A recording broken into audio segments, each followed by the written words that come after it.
Petani-petani pada ketakutan. Aduh, jangan bro, jangan saudara-saudara gua, para petani pekebun di Indonesia. Enggak, lu gak usah panik, gak usah. Faktanya kita sangat-sangat diuntungkan. Dan lu bakal lihat gua lagi-lagi akan terbukti benar. Begitu tutup buku, kita sama-sama lihat ekspor Indonesia meningkat atau berkurang. Gue udah bilang sama lu, justru gue garansi bakal bertambah-tambah. Karena sekarang kita menang perang dagang ini. Kita dapat akses 0% guys. Aduh, pusing gue guys. Dan ini memang udah terbukti. Lu tahu surplus dagang kita tahun 2024? 300 triliun. Tahun 2025 perang dagang katanya Indonesia kalah, Indonesia bubar. Faktanya Benix lagi yang bener. Surplus dagang kita naik 32% melawan Amerika Serikat. Cuan kita tambah dari 301 triliun menjadi 397 triliun di tahun 2025. Artinya kita tambah untung guys. Lu ngerti gak sih? Gue pusing banget asli bener-bener. Gue pusing banget, bener-bener ngaco deh. Bahkan kemarin gue sampai di interview ya sama media-media dari London, dari Inggris, dari Singapura, dari Rusia. Berulang kali gue bilang enggak, lu salah. Lu jangan takut investasi di Indonesia. Karena Indonesia sangat-sangat diuntungkan dengan perang tarif ini.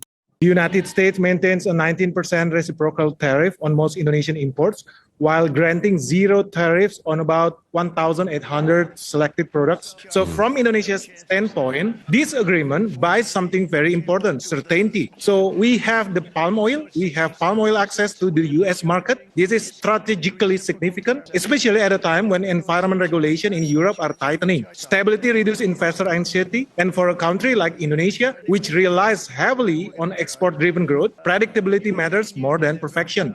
So pertanyaannya buat teman-teman semua, sebetulnya Indonesia diuntungkan apa dirugikan sih dengan perang tarif Donald Trump yang baru ini? Kan gue udah bilang kalau menurut gue kita diuntungkan, sangat diuntungkan. Nah pertanyaan yang paling penting dan signifikan, kemarin kan Donald Trump udah update lagi. Dari 0% naik lagi ke 10%, dari 10% naik lagi jadi 15%. Perlu gak menurut lo kita bikin video follow up nih, lanjutan nih. Dengan tarif 15% itu sebenarnya Indonesia masih diuntungkan gak sih? Atau malah sangat-sangat dirugikan? Lu penasaran gak? Lu setuju gak kalau kita bikin video yang terbaru lagi nih? Karena dunia ini sangat-sangat progresif. Dan Indonesia harusnya persiapkan yang mana sih hari ini?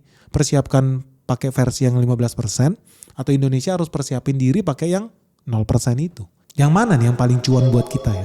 Teman-teman setuju gak kalau kita bahas lebih lanjut tentang tarif 15% mana yang bakal berlaku buat Indonesia ya? Kalau lu setuju kita bahas, segera like video ini sebanyak-banyaknya. Jangan lupa share video kita dan subscribe channel Benix